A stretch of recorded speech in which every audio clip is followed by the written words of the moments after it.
first tip for tutors is to maybe move the rules from the beginning of your lesson plan right to the end.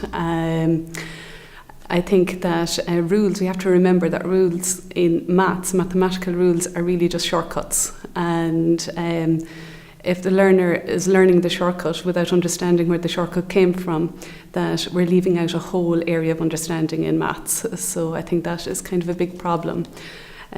So I suppose my second tip would be maybe to replace those rules and maybe replace them with visuals or with something that they can manipulate. I think then the learner gets to explore the topics with the visuals, and they become kind of more concrete, and they can understand it better and discover the rules themselves, and then the rules have more meaning.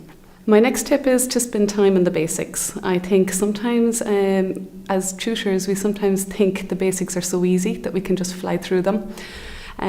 So even discussing what is a fraction and how do we express a fraction, where do we see fractions around us, and things like simplifying fractions, doing equivalent fractions, because really those basics are the backbone of the rest of the operations with fractions, so we've got to spend time getting that right. Our learners that are in front of us learning fractions, they probably also have problems with understanding the language of maths if they're at that stage of learning fractions.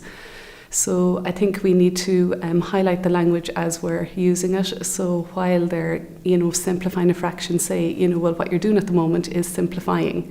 If you're asked to simplify or reduce a fraction, this is what you're being asked to do.